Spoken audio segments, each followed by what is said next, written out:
बाहरी निर्देश में दो बात खास, कम खाना और मौन रहना।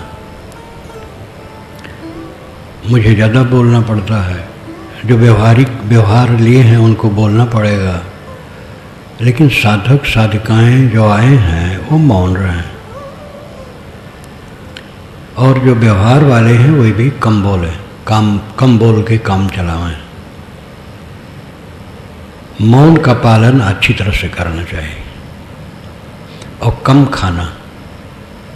खाना अमृत है। ये अंधविश्वास है कि ज़्यादा खाने से स्वास्थ्य ठीक रहता है, कम खाने से ठीक रहता है। खास बात है ध्यान। ध्यान सावधानी है। मैं कौन हूँ, किसमें उलझा हूँ, इस बात को जो हर समय ध्यान में रखता वो महाध्यानी है। मैं कौन हूँ और किसमें उलझा हूँ। मैं तो शुद्ध चेतन हूँ, निर्मल, अविनाशी, निर्विकार, असंग, अकेला। मेरे में देह और दुनिया नहीं है। ये देह धारण करके जगत प्रपंच दिखाई देता है, और ये सब नश्वर है, पानी के बुलबुले की तरह आ रहा है, जा रहा है।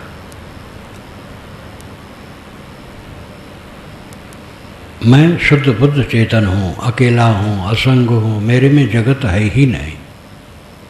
मन नहीं है तो जगत कहाँ है। गाढ़ी नींद में हम अकेले हो जाते हैं, विदेह अवस्था में जीव अकेला हो जाता है। जब देह छूटती ही जीव अकेला ही जाता है। वासना है तो फिर देह धरेगा, वासना त्याग दिया यही शांत है, देह रहे चाहे न रहे। अपने आप को समझना, मैं शुद्ध चेतन हूँ, अकेला हूँ, असंग हूँ, और जिसमें उलझा हूँ ये दुनिया की चमक दमक माटी गोबर है, सब माटी गोबर है, ये सब नश्वर है। ये ध्यान में रखना सबसे बड़ा ध्यान है, लेकिन इसके लिए बहुत कुछ करना है। सदाचार का पालन, ब्रह्मचर्य का पालन। साधु तो ब्रह्मचर्य में दृढ़ हो ही, गृहस्थ लोग भी जिनसे बन सके पूरा ब्रह्मचर्य पालन करें, नहीं तो जितना बन सके ब्रह्मचर्य का पालन करें। किसी को धोखा न दें, किसी को तकलीफ न दें, अपने विरोधी को भी तकलीफ देने की चेष्टा नहीं होनी चाहिए। अपने विरोधी को दुखी देख करके खुश नहीं होना चाहिए, ये पाप हो जाएगा। फिर रागत द्वयी से रहित चित्त, प्रशांत, विवेक, विचार, भक्ति, ज्ञान, वैराग सबका आचरण। अकेले में बैठ करके मन को देखना और मन को शांत करना। ध्यान का अर्थ है संकल्प शून्य हो जाना, कुछ न सोचना ध्यान है। ध्यान क्या है नाम की पुस्तक जो यहाँ छपी है, आप बहुत से लोग पढ़े होंगे। जो न पढ़े हों उनको कल ले लेना चाहिए। छोटी सी पुस्तक है, 2-3 रुपए की। कुछ न सोचना ध्यान है, लेकिन कुछ न सोचना तुरंत संभव नहीं है, इसलिए आधार दिया जाता है, उसमें सब बताया गया है।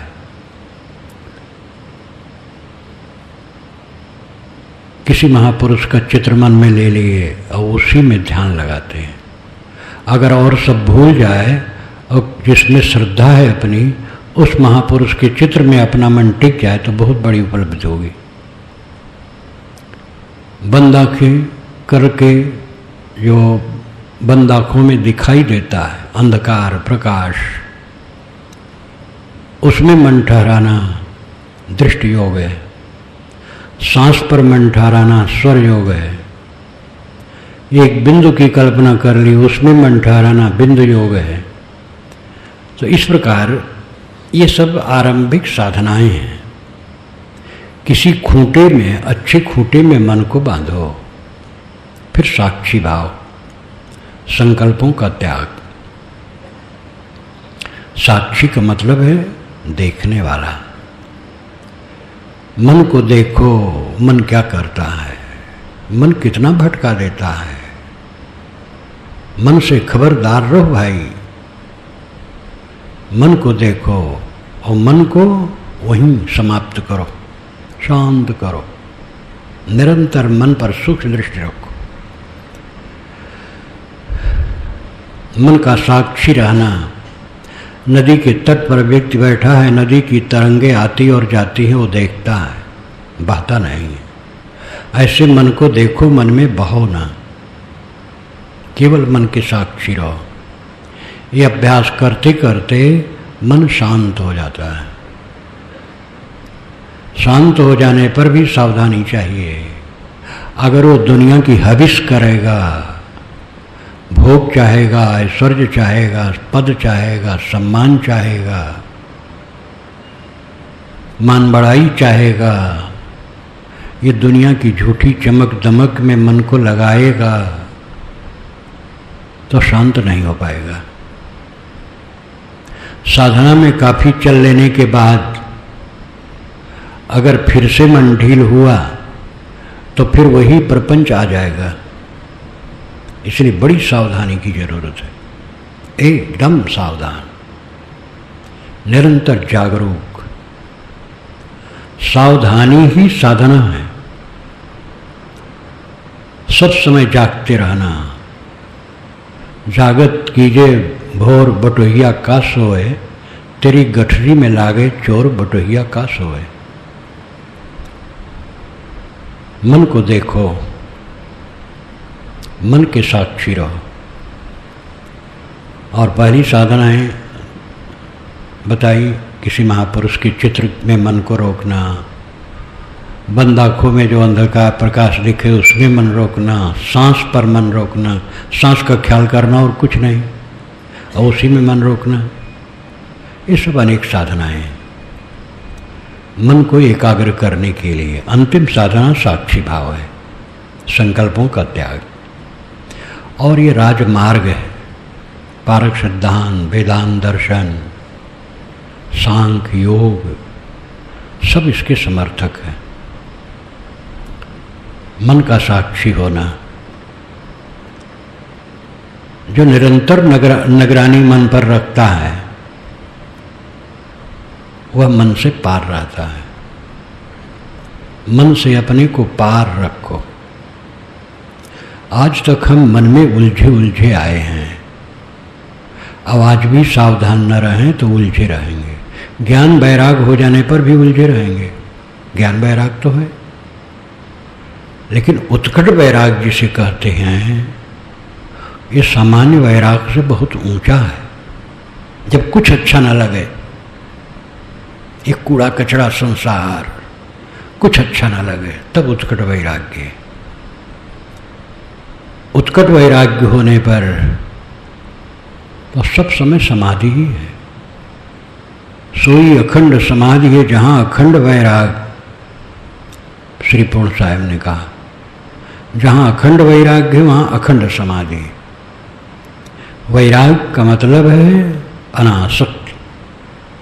पलटू साहब की वाणी पर मैं इस समय बोल रहा था सुबह, तो कल आया था कि जीते मरना भला है, नहीं भला बैराग। जीते जीते मर जाना अच्छा है, बैराग अच्छा नहीं। तो जो नहीं समझेंगे वो समझेंगे क्या है, उल्टा पलटा कह रहे हैं। जो समझेंगे वो समझेंगे बिल्कुल ठीक कह रहे हैं। जीते मरना भला है, जीते जीते मर जाओ, इससे अधिक बैराग और क्या होगा। और नहीं भला बैराग, ये बैराग का कपड़ा ओढ़ करके तब बैराग हो जाएगा, ये भूल है। बैराग का कपड़ा तो बहुत लोग ओढ़े रहते हैं। तो बैराग का कपड़ा ओढ़ना भला नहीं है, जीते मरना भला है। जीते जीते मर जाओ। जो मर गया उसको कोई एतराज होता है? कोई एतराज नहीं। पड़ा है, गाली दो, लाठिस मारो, कुछ करो, कोई एतराज नहीं। इस प्रकार जब मन निर्द्वंद हो जाए, राग द्वेष का प्रलय हो जाए, ये जीते मरना है। अब इससे अधिक वैराग और क्या होगा? ये उच्चतम स्थिति है। लेकिन समाज में हर प्रकार के लोग हैं। एक युवक ध्यान करता है, मन एकाग्र करता है, तो एकाग्र करने का अभ्यास होने से उसकी पढ़ाई में दिलचस्पी बढ़ेगी। एकाग्रता से दिलचस्पी बढ़ती है। कारखाने में, खेत में, कहीं भी काम करता है, अगर मन में एकाग्रता है तो अच्छा काम करेगा। व्यापार में, कहीं भी काम करता हो, जिसका मन एकाग्र है वो अच्छा काम करेगा। आजकल तो बड़े बड़े कारखाने वाले, विदेशी कारखाने वाले भी अपने वर्करों को 2-2, 4-4 हज़ार रुपया देते हैं कि जाओ कहीं ध्यान करके आओ, खर्चा लगता है, वहाँ दो और अपना खर्चा करो। ये सब समझने लगे हैं कि सारी उन्नति का मूल मन है, और मन अगर चंचल है तो क्या उन्नति होगी? मन एकाग्र है, संयत है, तो सब सुख तेरे पास। इसलिए स्त्री, पुरुष, गृहस्थ, विरक्त, बच्चे जो समझदार हैं, सबके लिए ध्यान बहुत जरूरी है। अंतिम गति जरते जीते मरना भला है, ये उतनी उच्च स्थिति न जान पावें, वैराग न जान पावें, मोक्ष न जान पावें। सामान्य लोगों के लिए भी ध्यान आवश्यक है। ध्यान से मन की एकाग्रता बढ़ती है। एक बार ध्यान शिविर में नवापारा राजिम रायपुर क्षेत्र, कई वर्ष हो गए, ध्यान चल रहा। 3 दिन के बाद मैंने दृष्टि योग पर कहा कि जिनका मन न ठहरता हो, दृष्टि योग का अभ्यास करें, वो बहुत सरल है। आंखें बंद करें तो बंद आंखों में अंधकार प्रकाश, मिलित अंधकार प्रकाश कुछ दिखेगा, उसी में मन को टिकाएं।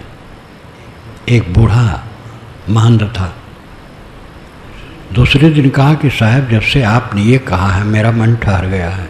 मैं तो भाग जाने वाला था कि मेरा मन ठहरता नहीं, भाग जाऊं। जब आपने ये उपदेश कल किया तो मैं आंख बंद करता हूँ और बंद करने पर अंधकार प्रकाश जो भी दिखता है उसी को देखता रहता हूँ, तो मेरा मन संयत हो जाता है। तो अनेक प्रकार के पात्र हैं। कुल मिलाकर के मन की एकाग्रता इष्ट है। मन एकाग्र करो, और एकाग्रता का जब अभ्यास बनेगा तो चित्त में शांति आएगी, राग द्वेष घटेगा, देहाभिमान घटेगा, विकार घटेगा। मन को जो स्थिर कर ले तो अपने मन के जंगल को देख पाएगा। अंधाधुंध में लोग दूसरे बुराई में लगे हैं, राग द्वेष में लगे हैं, तनिक तनिक बात को लेकर लड़ाई में लगे हैं, क्योंकि अपने हृदय को देख नहीं पाते हैं। जो अपने मन को देखने लगता है वो कच्चा चिट्ठा सब देखता है और उससे बचता है। आपके मन में सुबह से शाम तक कितने बिच्छू सांप प्रकट हो करके आपको काटते हैं, पता है कुछ? दूसरे बुराई करने में तो हम सब बड़े तेज हैं, दूसरे बुरे हैं, लेकिन अगर अपने को देखो तो मेरा जैसा बुरा कोई नहीं। साधक वह है जो अपनी बुराई को देखता है। जो दूसरे की बुराई देखता है वो बाधक है, अपने आप का विनाशक है। अगर हम किसी की बुराई देखते हैं और वो निर्विकार भाव से सह लेता तो उसका कोई नुकसान नहीं होगा, लेकिन मेरा तो भयंकर पतन है। मेरे मन में कालुष्य और किसी की बुराई मैं करूँगा तो अनेकों को क्षोभ होगा, उसका पाप बढ़ेगा। अगर जिसकी बुराई की गई उसको कोई चिंता नहीं तो उसका नुकसान नहीं होगा, और अगर उसने भी प्रतिक्रिया की तो उसका भी नुकसान होगा। अपनी करनी का फल हमें मिलता है, दूसरे से नहीं। इसलिए रात दिन अपने को संभालना है। ये भीड़ सच नहीं है, बाल बच्चों की भीड़, परिवार की भीड़, समाज की भीड़, संत भक्त की भीड़, ये सब क्षणिक है, आजकल में खो जाने वाली है। इस भीड़ में हम अपने को संभाल के चलें, बहुत सावधान हो के चलें। 4 दिन का जीवन राग द्वेष करना चाहिए, और साधु भगत होकर के राग द्वेष करें तब क्या रास्ता है कल्याण का? अपने मन को सदैव निर्मल करो, उसी निर्मलता के लिए ध्यान है। ध्यानाभ्यास सबको करना चाहिए। शरीर असमर्थ हो तो लेटे लेटे ध्यान करना चाहिए, और बस देखे कि मन क्या करता है। मन को समझो, मन को रगड़ो, मन को बस में करो, यही सबसे बड़ी सफलता है। और क्या मिला क्या छूटा, कोई दम है उसमें? अरबपति खरबपति सब मर मर के चले जाते हैं, कोई यहाँ रहने वाला नहीं है। किस चीज़ को लेकर के हम हाय तौबा करें? स्वयं में जागृत हो। ध्यानाभ्यास के लिए आप लोग आए हैं तो पूरे नियमों का पालन करो। कम खाओ, सदा कम खाना चाहिए, कम खाओ, और मौन रहो। ध्यान के पीरियड में मौन जो बताया गया उसका पालन करो। कम खाने से स्वास्थ्य अच्छा रहता है, काम करने में स्फूर्ति रहती है। अभी इतनी उम्र में मैं इतना काम करता हूँ, चलता रहता हूँ, लिखता रहता हूँ, बोलता रहता हूँ, मिलने जुलने आते हैं, वो भी उनसे बात करना पड़ता है, लेकिन ये सब काम करता हूँ, ये संयम का परिणाम है। जैसे भक्त संत खिलाना चाहते वैसे खाऊं, तो गोड़ पसार के लेटा रहूं और 4 जने से मुक्की लगवाऊं, जैसे गुरु लोग करवाते हैं, और कुछ नहीं कर पाऊंगा। लेकिन किसी को पैर नहीं छूने देता हूं। जो साथ में सेवा करने वाले कभी भी अंग नहीं छूने देता हूं। हमें को मजबूरी पड़ती है तो खड़ाऊ बदलना है या जूता पहनना है, तो जो सामने रहता है उसके कंधे पर हाथ धर करके पहन लेता हूँ। अब निराधार पहनने में कठिनता लगती है, और वैसे किसी अंग नहीं छूने देता हूँ, और अपना काम जो है सब करता हूँ। शरीर प्रारब्ध है, रोग व्याधि लग जाए, शरीर तो छूटने हैं, शरीर पहले छोड़ करके बैठा रहे, कोई चिंता नहीं। जब तक शरीर में रहे विवेक से रहे, मुक्त होकर के रहो, आनंद कंद हो जाओ। ध्यान का अभ्यास आप लोगों को बताने वाले बताए और बताएंगे। ये सभी लोग काफ़ी प्रवीण हैं, और मैं और विवरण नहीं कहूँगा। मन की एकाग्रता, अवंत में मन की शून्यता, दृष्टि योग, स्वर योग, साकार योग, किसी योग में मन लगाकर किसी महापुरुष के चित्र को मन में लेके ध्यान किया जाता साकार योग है। बंद आँखों में देखा जाता है अंधकार प्रकाश, वो दृष्टि योग है। सांस पर मन ठहराया जाता है स्वर योग है। इस सब में जो रुचि हो करे। अंतिम साक्षी भाव, संकल्पों का त्याग, शांत रहना, संकल्पों को देखना, न बहना। इस प्रकार ध्यान का अभ्यास करें। आप लोग सौभाग्यशाली हैं, इतनी लगन है, कितने प्रदेशों से लोग आए हैं। सबको अपने घर में जितना सुविधा होती है आश्रम में नहीं होती। जहाँ कहीं जाओ भीड़ है, लेकिन इतनी लगन है तो आते हो सब असुविधा उठाकर। इसलिए आप लोग बहुत धन्यवाद के पात्र हो। अब इसका पूरा का पूरा उपयोग करो, यही शुभकामना। दीन दयाल धीरज आला क्षमा को पाला सत्यमयी दया को धारण स्वतः विचारण भर्म निवारण बोध जयी बंधन तोरी जीवन छोरी कर निज ओरी परख दई बिना चरना काज सुधरना तुम्हारी शरणा शांति है सतगुरुदेवा दया धरेवा पार करेवा भव सागर निरहंकारी जग से पारी बोध रूपारी दुखदार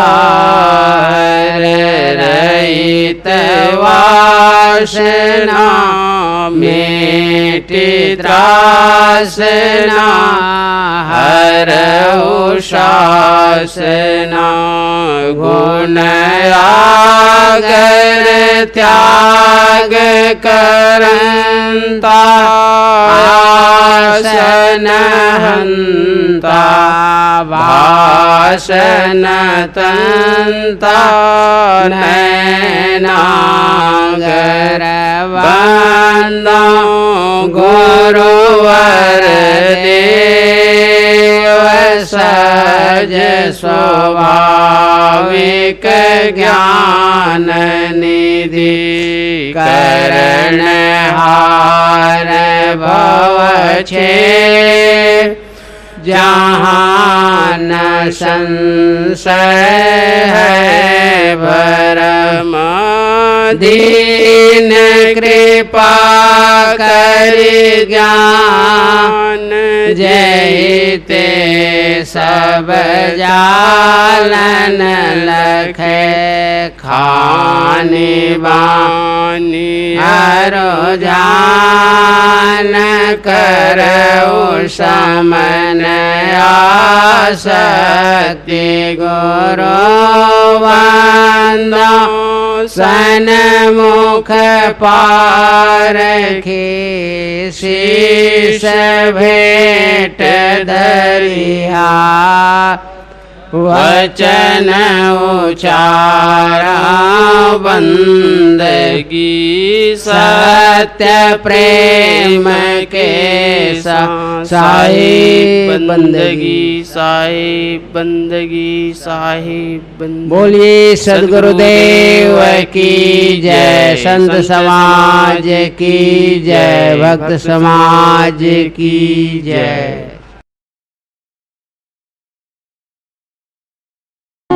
सदगुरु कबीर कहते हैं यह जग तो जहड़े गया, भया योग ना भोग। तिलझारी कबीरा लिया, तिलैठी जा रहे लोग। ये संसार जहड़े गया। संसार का मतलब संसार के लोग, और संसार के लोग मनुष्य। ये संसार के मनुष्य अपने को जहड़ा दिए, खो दिए। ना ये भोग कर पाए, ना योग कर पाए। तिल झार कबीरा लिया। जो साधक हैं वो तिल झार ले लेते हैं, झार करके तिल ले लेते हैं, और बाकी लोग तिलैठी झारते हैं। तिलैठी मतलब तिल का डंठल। देह और जीव के भेद को गहराई से समझना चाहिए। देह जड़ तत्वों का पिंड है, जीव चेतन है। जड़ चेतन दोनों नित्य हैं। जड़ गतिशील है, विकारी है, चेतन निर्विकारी है। शरीर जिन तत्वों से बना है वो सब जड़ है और दुनिया के समस्त निर्मित पदार्थ जड़ हैं। किंतु इनका साक्षी चेतन, दृष्टा चेतन है। मैं जड़ नहीं हूँ, चेतन हूँ। मैं देह नहीं हूँ, जीव हूँ। जीव शब्द मौलिक है। जीव के बाद आत्मा, चेतन, ब्रह्म, परमात्मा सब इसके विशेषण हैं। इसलिए वेदांतियों ने भी कहा जीवो ब्रह्म ही न परः, जीवः ब्रह्म एव न अपरः। ये इसका पदच्छेद है। जीव ब्रह्म ही है, दूसरा नहीं। देह और जीव के भेद को गहराई से समझना चाहिए। देह बुद्धि हमारी जो रहती है उसी से हम दुखी रहते हैं। आत्मबुद्धि होने पर दुख मिटता है। तो अध्यात्म में ये पहली बात है कि अपने आप को चेतन आत्मा समझो, देह नहीं। इस देह में आकर के भोग और योग ये दो हैं। तो भोग तो होता ही नहीं है, योग भी नहीं होता है। भोग आज तक कोई कर पाया है? सब अधूरे में रहे। काम भोग के 84 आसन बनाए गए, योग के 84 आसन बनाए गए। ये मन की तृष्णा मनुष्य की मिटती नहीं है बिना विवेक के। 84 आसन से काम भोग करने का कामियों ने विस्तार किया। काशी में एक बार ये 84 आसन का चित्र बनाया गया। भूगर्भ में कोई जान नहीं पाया और 84 आसन के सहित काम भोग का चित्रण पुस्तक में किया गया। नर नारी 84 आसन से कैसे भोग करते हैं, ये स्त्री और पुरुष का चित्र बना करके 84 आसन का चित्र बना और छपा। चित्र बनाना, छापना ये तो छिप करके हुआ, लेकिन बिकना तो बाजार में है। बाजार में जब आया, सरकार को पता लगा तो छापा पड़ा और सब जब्त कर लिया गया और उसको नष्ट कर दिया गया। ये चित्र बनाने वाले ये सब शिक्षित होते हैं। जानवरों में कोई 2 आसन नहीं है, वो गर्भाधान कर देते हैं बस। और मनुष्य इतना कलुषित है, इस आसन से तृप्त नहीं हुई, उस आसन से 84 आसन बना डाला। कितना अपना विनाश। और आदमी जितना भोग में लगेगा उतना नष्ट होगा और भोग की शक्ति भी क्षीण होगी। अतृप्त में ही मर जाना पड़ेगा। कोई आज तक भोग नहीं कर पाया। भर्तृहरि ने कहा भोगा न भुक्ता वै में वो भुक्त, स्तपो न तप्तं वै में वो तप्त, कालो न जातो वै में वो जाता, तृष्णा न जीर्णा वै में वो जीर्णा। भोग को मैं नहीं भोगा, भोग ने मुझे भोग डाला। जो भोग में लगते हैं वो नहीं समझते हैं कि हम स्वयं भोग में रगड़े जा रहे हैं। तप को मैं नहीं तपा, ताप ने मुझे तपा डाला। काल पर मैंने विजय नहीं की, काल मेरे को खा गया। तृष्णा बूढ़ी नहीं हुई, मैं बूढ़ा हो गया। भरतेर जी राजा थे और श्रृंगार रस की उन्होंने पुस्तक लिखी है, नीत शतक, श्रृंगार शतक, वैराग शतक। राजगद्दी पर रहते हुए श्रृंगार शतक और राजनीति शतक लिखा, जब विरक्त हुए तो वैराग शतक लिखा। लेकिन वे स्वयं दुखी होते हैं। भोग का रास्ता दुख का है, योग का रास्ता सुख का है। भोग से हटो, योग की तरफ लगो। नर नारी का जो संबंध है वो गर्भाधान के लिए है। जानवरों में यही है। अधिकतम जानवर केवल गर्भाधान के लिए संयोग करते हैं, नहीं तो नहीं करते। कुछ जानवर हैं पतित, बानर इत्यादि, बाकी अधिकतम जानवर केवल गर्भाधान के लिए संयोग करते हैं। आदमी ऐसा जानवर है जिसका कुछ ठिकाना नहीं। भोग एक ही नहीं है, काम भोग तो धारा है, विशाल धारा ही है, और भी भोग है। खाने ही में भोग बुद्धि रखोगे तो तबीयत खराब होगी, स्वास्थ्य खराब होगा।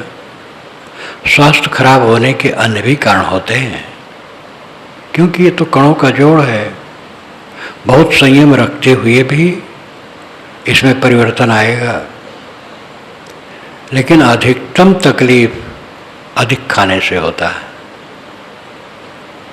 खाना जरूरी है, लेकिन अधिक खाते हैं तो भोग हो जाता है।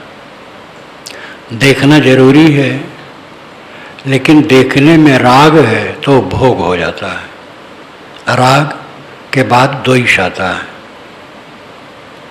ये दोनों जुड़वा हैं। जहाँ राग रहेगा द्वेष अपने आप आएगा, और राग द्वेष में पड़े जीव जलते रहेंगे। अनाद काल से हम लोग जलते आए हैं। इस सब का विचार बहुत कम है लोगों में। स्थूल बुद्धि, इंद्रियों की लंपटता, धन ऐश्वर्य पद प्रतिष्ठा के लिए कलह, लड़ाई, झगड़ा, तू मैं, अपने भाई के साथ ही छल कपट, हक मारना, भाई भतीजे का हक मारना, ये सब भोग के रास्ते में होते हैं। योग के रास्ते में दया, क्षमा, शील, संतोष, त्याग, संयम, सुख ही सुख है। भोग और योग ये दो पथ हैं। कुछ भोग है कि शरीर भोग, जीवन निर्वाह, वो तो जरूरी है। देखना है, छूना पड़ेगा, खाना पड़ेगा, सूंघना पड़ेगा, सुनना पड़ेगा, लेकिन ये सब अनासक्त होकर के करना चाहिए। इनमें कहीं भी आसक्ति ना हो, और निर्वाह के अतिरिक्त भोग का त्याग होना चाहिए। जितना त्याग बढ़ेगा उतने शांति बढ़ेगी। त्याग का मतलब केवल घर द्वार छोड़ के चला जाना नहीं। जिनकी वैसी स्थिति आती है, ऐसा करते हैं, धन्य है वो, लेकिन वो सही रास्ते पर रहें। घर तो त्याग दिए और साधु वेश में आकर के तमाम प्रपंच करते हैं, तो उनका त्याग क्या है? राग द्वेष से रहित रास्ता है कल्याण का। राग होगा तो द्वेष होगा। राग द्वेष उत्पन्न करने का कारण है। जिसके चित्त में राग नहीं होगा उसके चित्त में द्वेष नहीं होगा। राग और द्वेष से रहित चित्त शांति पाएगा। जीवन में शांति सबसे बड़ा सुख है। ईश्वर प्राप्ति, मोक्ष प्राप्ति, शांति प्राप्ति ही है। शांति जिसको मिल गई, ईश्वर पा गया, मोक्ष पा गया। मोक्ष और ईश्वर कहीं कोई व्यक्ति है जो मिलता है? मन का बंधन कट जाना मोक्ष है, आकर्षण खत्म हो जाना मोक्ष है, कहीं मन का खिंचाव न होना मोक्ष है। और एक करने से होगा। अनादि काल से जो विषयासक्ति की चिपकाहट है, उसी चिपकाहट के कारण हम खिंच खिंच करके पतित होते हैं और उस चिपकाहट को दूर करने के लिए ध्यान नहीं देते हैं। दुख भोगते हैं लेकिन दुख के रास्ते पर चलते हैं। इससे बड़ा अविवेक और क्या होगा? जीवन का शोधन यही असली भजन है। अपने जीवन को शोधो। मन में क्या उठता है देखो। वाणी हमारी संयत है कि असंयत? इंद्रियों के कर्म अव्यवस्थित है कि व्यवस्थित? लेन देन व्यवहार वर्ताव में क्या ढंग है? एक एक कर्म हमारे जीवन के मक्खन बनते हैं और विष बनते हैं। अच्छा सोच, अच्छा बोल, अच्छा कर्म मन में मक्खन बनाते हैं और बोलना, सोचना, करना गंदे हैं तो ये विष बनाते हैं।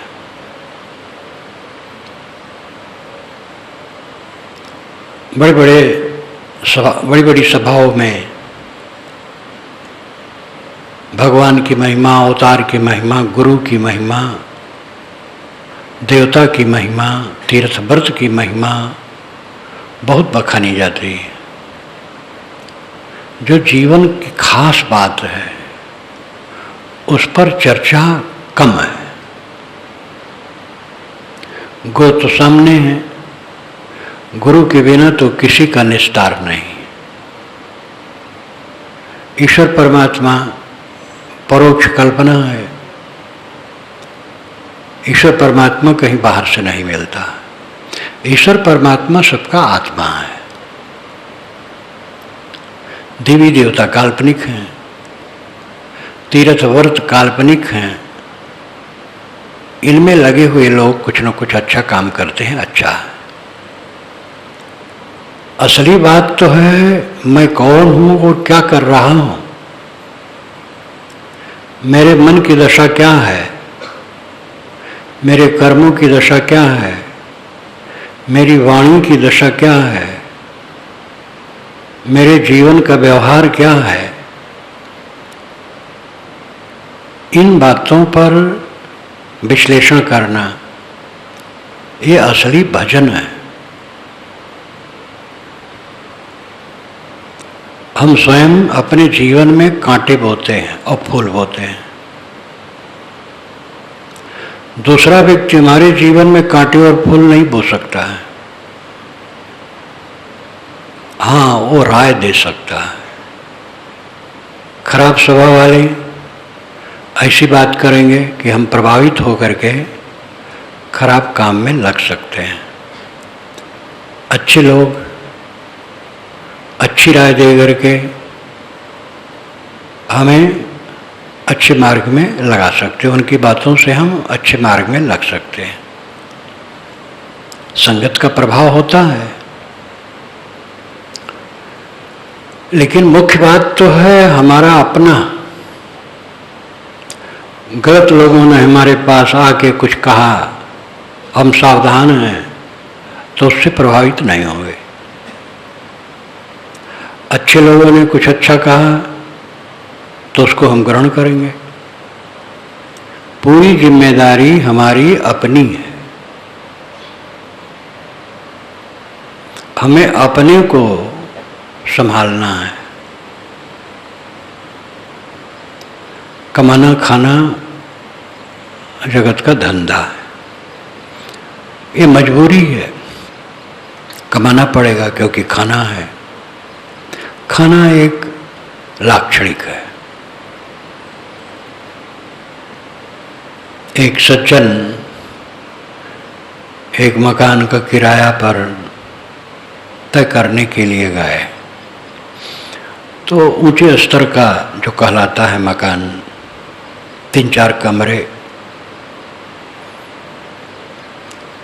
साफ सुथरी जगह पर, बड़ी सड़क के सामने और सुविधा से मकान बना हुआ। मालिक से पूछे किराया आप क्या लेंगे? कहे 15,000 रुपया महीना। तो उन्होंने कहा मैं खाऊंगा क्या? 15,000 रुपया महीना मैं आपको देता रहूं तो मैं खाऊंगा क्या? तो खाना लाक्षणिक है। खाना है, कपड़ा पहनना है, परिवार को पोषना है, बाल बच्चों को विवाह शादी करना है, गुजर बसर की बहुत सारी चीजें होती हैं। खाना लाक्षणिक है। कमाओगे नहीं तो खाओगे क्या? इसलिए कमाना है, खाना है। परंतु कमाना खाना उद्देश्य नहीं है, मजबूरी है। बिना खाए और जीवन निर्वाह के सारे व्यवहार किए बिना चल नहीं सकता है, और इसके लिए कमाना है। लेकिन ये तो लक्ष्य नहीं हुआ, ये मजबूरियां। लक्ष्य है इस दुख भरे संसार में रहकर दुख से मुक्त हो। संसार दुख से भरा है। कारण है जो हमारे चारों तरफ फैला है वो कणों का जोड़ है। अपना माना हुआ शरीर कणों का जोड़ है, मकान कणों का जोड़ है, और सारी चीजें कणों की जोड़ है। यहाँ देखो चारों तरफ पेड़ पौधे हैं। इन पेड़ पौधों को कोई व्यवस्थित ढंग से लगाया नहीं गया है, सहज है, लेकिन हरियाली है। मकानात हैं, लेकिन ये सब परिवर्तनशील है। इनमें मोहने की जरूरत नहीं है।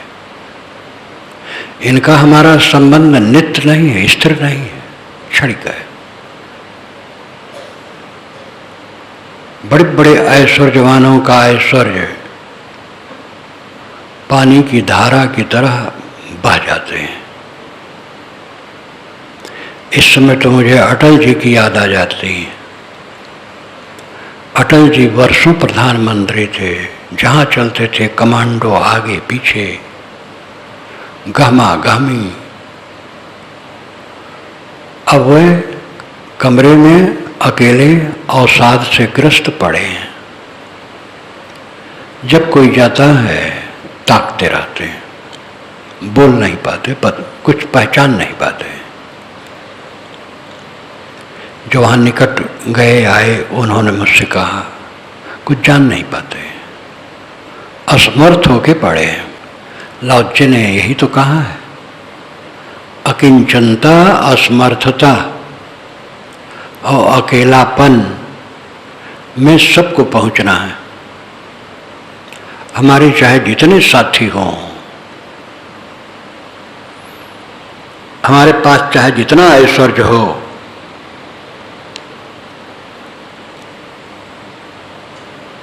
हमारे पास चाहे जितना सम्मान और प्रतिष्ठा का अंबार हो, ये सब का सब खो जाना है, अकेला हो जाना है। अब देखो, अटल जी अकेले कमरे में पड़े और असमर्थ है और अकिंचन है, उनके पास कुछ नहीं, दवाई पानी वहाँ धरा होगा बस, और रुपए पैसे धरे भी हों तो उनको पता नहीं। ये एक की बात नहीं है, सबकी है। इसकी जो याद रखता है वो पाप नहीं करता है। हम प्रमाद में जीते हैं, भूल जाते हैं, जीवन की असलियत को हम भूल जाते हैं। जवानी थोड़ी दिन की है, स्वस्थ जीवन का समय थोड़ी दिन का है, सारी गामा-गहमी थोड़े दिन की है, ये सब खो जाना है। इस बात को जो सब समय अपने ख्याल में रखता है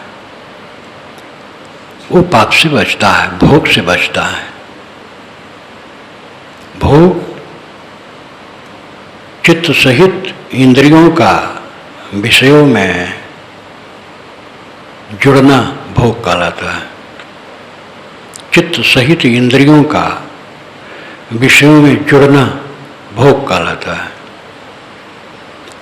और जो ऐसा नहीं करता है, अपने चित्त को बस में रखता है, विषयों में नहीं लगाता है, वो योग करता है। योग का परिणाम दुख का अंत है, भोग का परिणाम दुख की अनंतता है। अनादि काल से हम लोग भोग के चक्कर में ही दुख भोग रहे हैं,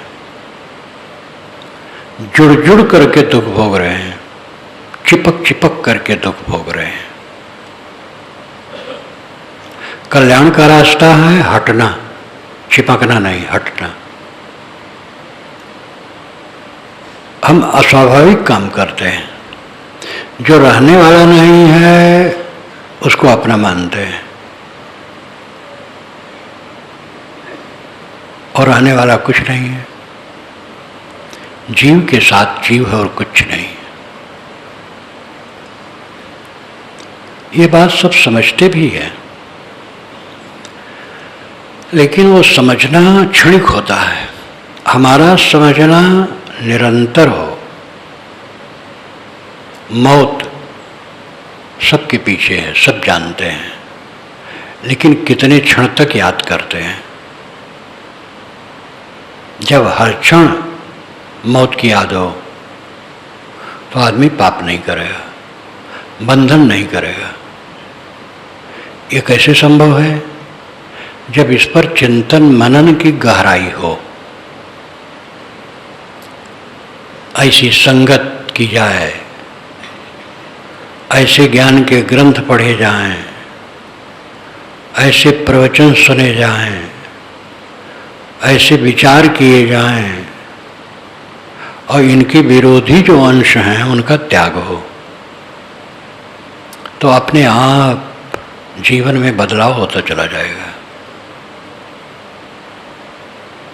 आदमी जोश में काम वासना में पड़ता है, जोश में पड़कर क्रोध करता है और कटु कहता है, मारपीट करता है। जोश में पड़ करके लोभी हो करके अनुचित काम करता है। काम, क्रोध, लोभ ये तीनों नरक के द्वार हैं। और जोश में पड़ करके मनुष्य इनमें जुड़ता है, होश में हो तो साक्षी भाव में रहे, इनमें उलझे ना, अपने को बचाए। सदगुर ने कहा है, तेरी गठरी में लागे चोर बटोहिया का सोए। तेरी गठरी में चोर लग रहे हैं, ऐ बटोही क्यों सो रहा है? गठरी जीवन। कोई हमें कट कह दे तो उसको हम दुश्मन मान लेते हैं, जबकि वो हमारा नुकसान नहीं कर सकता है। लेकिन हमारे अंदर में जो दुश्मन हैं वो बड़े प्यारे हैं। इसीलिए साहब ने कहा, तेरा बैरी कोई नहीं, तेरा बैरी फैल, अपने फैल मिटाए ले, गली गली कर शैल। तेरा शत्रु कोई नहीं है, तेरा शत्रु तेरी बुराइयां हैं, उनको मिटा ले, गली गली में घूम, कोई चिंता नहीं। जिसने अपने मन को निर्मल कर लिया उसके जीवन में कोई परेशानी नहीं है। कितने ज्ञानी कहलाने वाले ऐसा काम करते हैं जो घिनौना है। भक्त और साधु का वेश पहन करके घिनौने काम करते हैं, वे होशवास में नहीं। भोग और योग का रास्ता अलग अलग है। एक श्रेय मार्ग है, एक प्रेय मार्ग है। भोग मार्ग प्रेय है, त्याग मार्ग श्रेय है, योग मार्ग श्रेय है। भोग मार्ग प्रेय है, अनाज काल से उसमें प्रेता है, इसलिए अच्छा लगता हो, और उसी में पतन है। योग मार्ग श्रेय है, ऊपर उठना होता है, उसमें कठिनाई लगती है। अनाज काल से विषयों का कीड़ा बना हुआ है इंसान। तंबाकू खाने वाले को तंबाकू प्रिय है, कितनी गंदी चीज है, लेकिन उसको तंबाकू प्रिय है। शराब पीने वालों को शराब प्रिय है। गलत काम करने वाले गलत काम को ही प्रिय मानते हैं। ये उल्टी बुद्धि है। हमें अपने मन को शोधना चाहिए निरंतर। मन बहुत सूक्ष्म है और सबके सामने है। काम सरल है, कठिन इसलिए लगता है क्योंकि आदत खराब है। मन एक है और सामने है। सावधान रहो, देखते रहो, संभालते रहो, गलत में न जाए। बहुत सरल तरीका है। क्यों नहीं संभाल पाते हैं? पुरानी विषयासक्ति और असावधानी। ज्ञानी त्यागी आदमी भी सावधान नहीं रहेगा तो मन व्यर्थ चिंतन कराएगा। संयमी होने के बाद भी सावधानी की जरूरत है। संयमी है साधक, लेकिन असावधान है तो भटक जाएगा।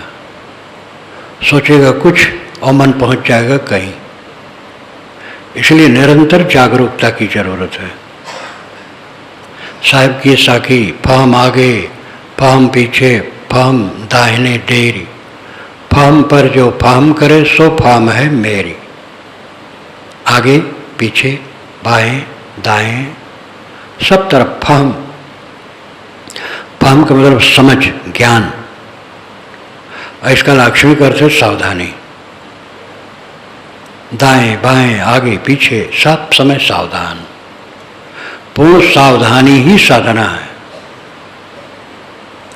सावधान नहीं रहोगे मन कहीं कहीं चला जाएगा। इसके भागने में तो देरी नहीं लगती है। जो सावधान है कहीं नहीं जाएगा। विश्राम, आत्मशोधन करो। आत्मशोधन ही भजन है। जो कोई नाम जपते हैं, मंत्र जपते हैं, बुरा नहीं है, कुछ तो करते हैं, लेकिन असली भजन है आत्मशोधन, निरंतर अपने आप को देखना और उनके विकारों को निकालना, शुद्ध निर्मल दशा में रहना। ये बड़ी सरल साधना है, कोई कठिनाई नहीं। ऐसी साधना नहीं है कि स्नान करके बैठो तब हो, मंदिर में बैठो या कहीं बहुत साफ सुथरी जगह में बैठो तब हो। ये तो हर जगह करने की चीज़ है। शौचालय में हो, बाथरूम में हो, खेत में, दुकान पर, कारखाने में, सड़क पर, बिस्तर पर, कहीं भी हो, सब समय मन को देखो और सब समय मन से सावधान रहो। जो मन से सावधान रहता है उसका मन पवित्र होता है। असावधान हुआ, मन में मिला, बहा, फिर कहाँ गया ठिकाना नहीं। भोग और योग, भोग में सब जीव लगे हैं, उन्हीं भोगी जीवों में से योगी होते हैं। भोग में लगी तब देह मिली है, भोग में न लगी होती देह न मिलती। और देह दुखों का घर, सारा संबंध लगता है कि माल टाल मिल रहा है। माल टाल दुनिया में कहीं नहीं है, सब माटी गोबर है। देह से लेकर के समस्त दृश्य पदार्थ माटी गोबर है, माल टाल कहाँ? माल टाल मान करके उसमें हम चिपके हैं और वही चिपकाहट हमारे चित्त को भटकाती है। इसलिए असलियत का बोध हर क्षण होना चाहिए। असलियत का बोध होगा, अपने आप उसमें वैराग्य होगा। वैराग्य कोई कपड़ा नहीं है, वैराग्य अनासक्ति अवस्था है। गृहस्थ, विरक्त, स्त्री, पुरुष सबको वो काम करना है जो दुख नहीं चाहते हैं,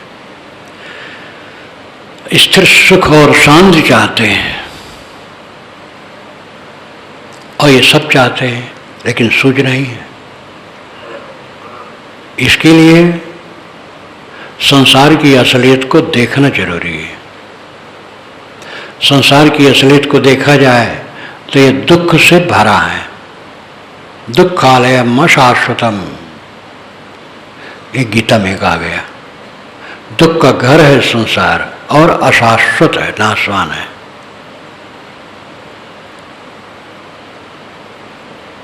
देह जिसको लेके हम रात दिन चलते हैं, दुखों की पोटली है। कहीं ठोकर लग जाए, खून निकल आएगा, मांस निकल आएगा, पीड़ा होगी। काम, क्रोध, लोभ, मोह रात दिन नोचते ही हैं। भूख, प्यास, शीत, धूप, कीड़े मकोड़े परेशान करते हैं। बचाते बचाते शरीर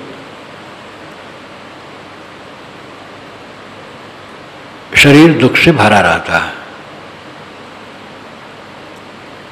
दुखों का अंत होगा विचारों में आने पर। जब हम विचारवान हों, विचार करें ये असलियत क्या है। करो विचार जो सब दुख जाए। साहब कहते हैं ऐसा विचार करो जिससे सारे दुख दूर हो जाए। हम किसी बात पर विचार करते हैं तो उसकी सारहीनता का पता लगता है। एक सुंदर युवक है, हमारा मित्र है, विचार करेंगे थोड़े दिन में सुंदर नहीं रहेगा, टेढ़ा मेढ़ा हो जाएगा। शरीर की सुंदरता कब तक रहती है?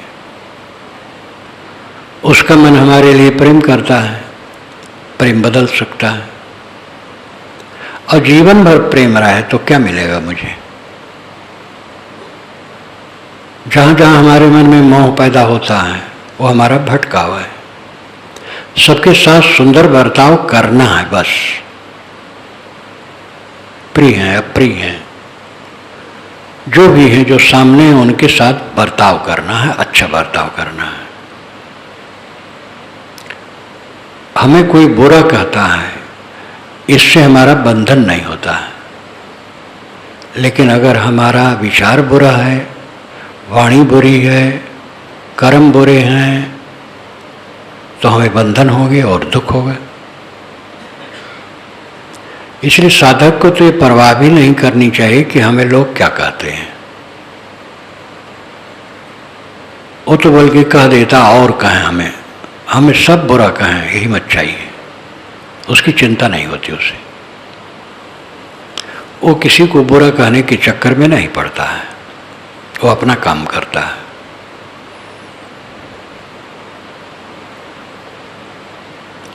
भोग मार्ग दुख मार्ग है, योग मार्ग सुख मार्ग है। भोग से हटो, योग में लगो। जो जितना समझ पाए अपने को बचाने की चेष्टा करें, हर तरफ संयम संयम संयम, सदा रहे सुख संयम अपने वसुधा आदि कुमारी।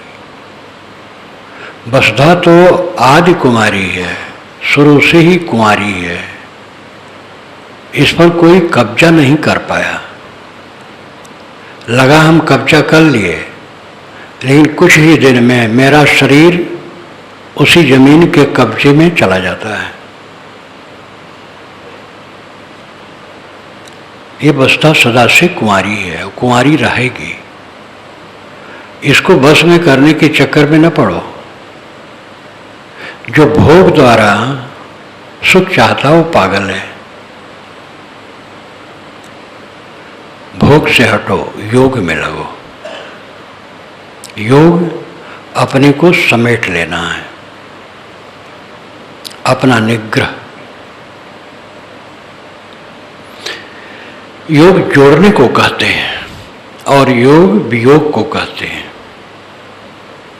दुनिया में योग जोड़ने को कहते हैं, लेकिन साधना में योग का अर्थ है वियोग। राजा भोज ने योग दर्शन पर अपना कुछ लिखा है, तो उसमें उन्होंने एक श्लोक लिखा, पतंजलि मुनिरुक्ति काव्य पूर्वाद्वैतसो। पतंजलि जी ने अद्भुत काव्य लिखा, अद्भुत शास्त्र लिखा, लेकिन उसमें उन्होंने प्रकृति और पुरुष के वियोग को योग कहा है। पुरुष प्रकृति से अपने को अलग कर ले, ये योग है। गीता में भी कहा गया, दुख संयोग वियोगम योग संगीतम। दुख संयोग वियोगम योग संगीतम। दुख के संयोग का वियोग कर देना योग कहलाता है। संबंध को तोड़ देना योग कहलाता है। भक्ति का अर्थ स्थूल रूप में है जुड़ना, महापुरुषों से, गुरुजनों से, या जहाँ जो मानता हो वहाँ जुड़ना भक्ति कहलाता है। लेकिन भक्ति का असली अर्थ है विभक्त कर देना, तोड़ देना, संबंध को काट देना भक्ति है। जो हम अपने को चारों तरफ जोड़ते रहते हैं, चिपकते रहते हैं,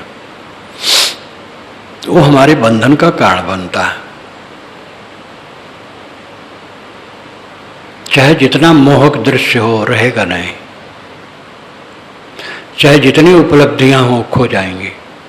बड़े बड़े राजे महाराजे दुनिया में आए, पता नहीं कहाँ चले गए। बड़े बड़े शासक, चंगेज खान, नादिर शाह, सिकंदर, कितने आए, जो तहलका मचा दिए और लाखों की हत्या करवाए और स्वयं मक्खी की तरह मर करके शून्य हो गए। ये सब बातें नजरों नजर हैं, ये गूढ़ नहीं है, लेकिन हमारी आंखों पर मोह की पट्टी बांधी है, हम इसको देख नहीं पाते हैं, उन्मादी हो गए हैं। इस उन्माद को साधना द्वारा घटाने की जरूरत है। अपने मन को शोधो, अपने जीवन को शोधो, अपने आप को समझने की चेष्टा करो, अपने आप को दुखों से अलग करने का काम करो, भोग से हट करके योग में लगो। स्थूल से लेकर के सूक्ष्म तक भोग का विस्तार है। अगर कोई हमारा सम्मान करता है और उस सम्मान में मुझे सुख लगता है तो ये भोग है। फिर सम्मान नहीं मिलेगा तो दुख होगा। कोई सम्मान करता उसका विचार है, उसमें हमें सुख मानने की जरूरत नहीं। कोई अपमान करता है उसका विचार है, उसमें हमें दुख मानने की जरूरत नहीं। इस प्रकार जो हर समय निष्प्रेय रहता है वो दुख से बचता है। साधना मार्ग में आकर के जो साधु महात्मा राजनीति में लगते हैं और जगत प्रपंच में लगते हैं, उनको साधुता का रस का अनुभव नहीं। साधु का काम बहुत बड़ा है। राजनीति में बहुत लोग हैं और उसमें इतनी धमा चौकड़ी है कि आगे आगे आने की तैयारी है। अपनी ही पार्टी के नेता को गिरा करके आगे बढ़ने की चेष्टा होती है और उसमें वो रास्ता ही ऐसा है, छल छद्म और उलझन का। राजनीति की जरूरत है, किसी देश को चलाने के लिए राजनीति की जरूरत है। और जो राजनेता होगा उसको ऊंच नीच करना पड़ेगा। राजनेताओं में भी कुछ काफ़ी शुद्ध होते हैं और कुछ बहुत खराब होते हैं। जो काफ़ी शुद्ध होते हैं उनको भी कुछ ऐसा करना पड़ता है जो ठीक ठाक नहीं रहता है। ये उनकी मजबूरियां हैं। साधु का काम तो क्षमा, गम, संतोष, समता, शील, संयम का है। इसमें रह करके स्वयं अपना काम करे और समाज को इसकी प्रेरणा दे। प्रेरणा तो अपने आप मिलती है, केवल प्रवचन प्रेरणा नहीं है। कोई क्षमा से है, गम से है, संतोष से है, सरल है, विवाद रहित है, किसी से विवाद नहीं करता, शांत रहता है, उससे अपने आप प्रेरणा मिलती है। आगे पीछे जो लोग देखते हैं स्वाभाविक लगता है ऐसे रहना चाहिए। तो संतों का काम बहुत बड़ा है। ऐसे साधु वेश धर करके जो राजनीति में कूदते हैं, न इधर के होते हैं न उधर के होते हैं।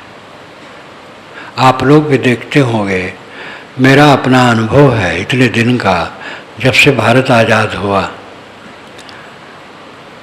जो लोग साधु राजनीति में गए अपने आप का विनाश किए। इसलिए साधु का काम अलग है, वहाँ से रह करके समाज की सेवा करो, बहुत बड़ी सेवा है। और साधु स्वयं राजनीति में कूदेगा तो न इधर का रहेगा न उधर का रहेगा, चौपट हो जाएगा। इसलिए कोई भी ऐसे गृहस्थ साधक अगर साधक है तो राजनीति न पकड़े। बहुत लोग राजनीति में दौड़ने वाले हैं। मैं ऐसे लोगों को जानता हूँ कि जो प्रधान तक नहीं होना चाहते हैं और प्रभावशाली हैं गांव में। सब चाहते हुए आ जाएं तो अच्छा है, लेकिन और अपना नहीं आते हैं। अपने दूसरे लोगों को कहते भाई आप लोग करो, हम सब सहयोग देंगे। कोई करे। जो साधक का पक्ष है वो बिल्कुल अलग है। बात आती है कि अगर अच्छे लोग उसमें नहीं जाएंगे तो अच्छा काम कैसे होगा। इस व्यामोह में पढ़ करके लोग कूदते हैं और वो अपना नुकसान करते हैं। प्रधान की सीट के लिए एक महात्मा को लोग उठा दिए, तो उन्होंने मुझे पत्र लिखा कि साहब गांव वाले बहुत मजबूर कर रहे हैं, तो मैंने स्वीकार लिया है। और उसमें ये भी लिखा, संकेत किया, यानी आप रोकेंगे तो भी मैं नहीं मानूंगा, जरूर लड़ूंगा। तो मैंने उनको उत्तर दिया कि मैं तुम्हें श्राप देता हूं कि तुम हार जाओ। तो सचमुच हार गए। वो मेरे श्राप देने से तो नहीं हारे, हारना था उनको, लेकिन मैं खोल करके लेगा कि तुम्हारा काम बहुत बड़ा है, प्रधान होना नहीं, और मैं श्राप देता हूं कि तुम हार जाओ। तो जब मिले तो बहुत हंसे कि आपका श्राप अच्छा किया। वो कालिक ऐसा है कि साधक को ये सब में हाथ पैर नहीं फैलाना चाहिए। उसके लिए तो तमाम धमा चौकड़ी है, सब उसके पीछे दौड़ते रहते हैं। शांति का रास्ता निवृत्ति का रास्ता है। अपने आप को जितना निवृत्त करो शांति पाओगे। अपने आप को छुड़ाओ चारों तरफ से। जहां हो सेवा करो, सेवा जरूरी है। सेवा में आलसी न रहो, सेवा में दृढ़ रहो, उत्साहपूर्वक सेवा का काम करो। जहां अपनी ड्यूटी है खूब उत्साह से सेवा काम करो। उत्साह से करने से चित्त में प्रसन्नता आएगी और दूसरे लोगों की नज़रों में आप ऊंचे रहेंगे।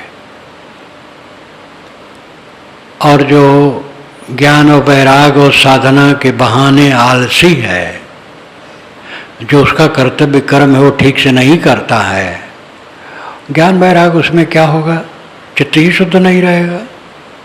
हमारी ड्यूटी है झाड़ू लगाना, झाड़ू नहीं लगाया, हमारा चित्त खराब होगा, दूसरे लोगों के नज़रों से भी गिरूंगा। लेकिन प्रेम से झाड़ू लगा लिया, मन मेरा खुश रहेगा, दूसरे के नज़रों में भी हम ऊंचे रहेंगे।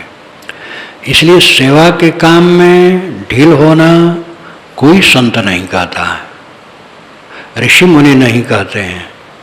सेवा से तो चित्त शुद्ध होता है, परंतु अपनी सीमा को देखो, सीमा में रहो। सब कुछ करके तुम कल्याण कर लोगे, ये अहंकार बेकार है। चाहे जहां रह करके ज्यादा धन बढ़ेगा और ज्यादा जन बढ़ेगा तो कुसंग बढ़ेगा, ये पक्का है, बिल्कुल पक्का है। साधु महात्मा जिनके पास अरबों खरबों का धन इकट्ठा हो जाता है, तो वहाँ रजोगुणी तमोगुणी चालबाज अनेक प्रकार के लोग इकट्ठे होते हैं और वे लोभ देते हैं कि हम ये करेंगे वो करेंगे, और उसी में गुरु महाराज नष्ट हो जाते हैं। इसलिए बेतहासा धन बढ़ना और बेतहासा जन बढ़ना ये अहितकर है। कल्याण की दृष्टि से जो लोग आए ठीक है, लेकिन जहाँ प्रलोभन है, ये महात्मा लोग जो चमत्कार का प्रलोभन देते हैं इसलिए देते हैं कि भीड़ ज़्यादा आवे, पैसा ज़्यादा आवे, और फिर उसी के बाद पूरा नरक होता है। इसलिए साधु गृहस्थ स्त्री पुरुष कोई कहीं भी हो, ये सावधानी रखे कि कुसंग का वर्जन हो, जिससे शांति मिले ऐसी लाइन का काम करे। शांति प्रिय है, शांत जीवन का परम सुख है। अगर यह प्रिय है तो अपने को चारों तरफ से बचा करके रखो। रजो तमो गुणी मनुष्यों से दूर, विवादी से दूर, प्रलोभन देने वालों से दूर, ऋषि मुनियों का आदर, उपनिषद को देखो, एकदम बड़ी सावधान। संत महात्माओं का देखो जो पहुँचे हुए हैं, सब जिस मार्ग के हों।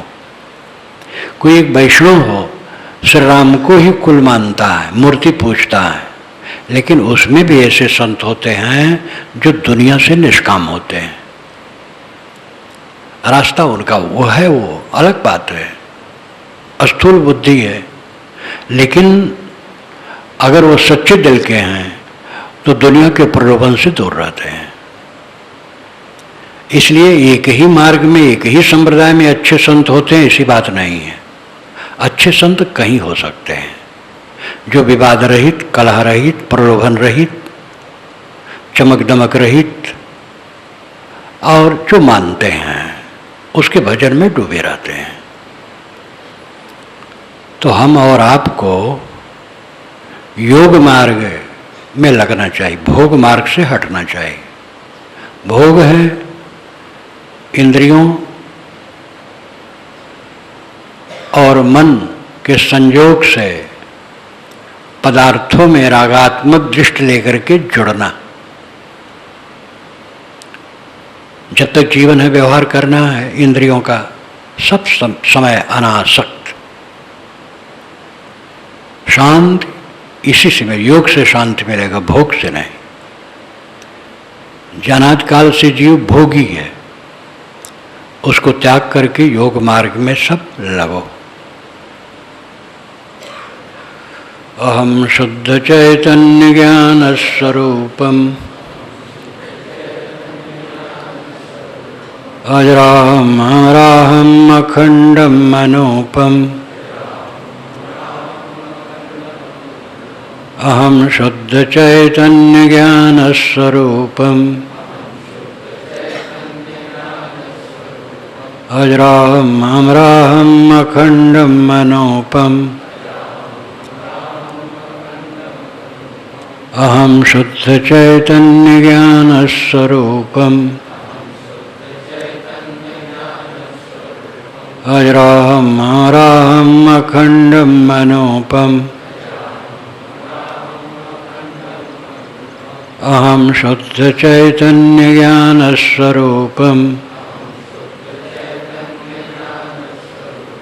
अजरामराहम अखंडम अनूपम अहम शुद्ध चैतन्य ज्ञान स्वरूपम अजरामराहम अखंडम अनूपम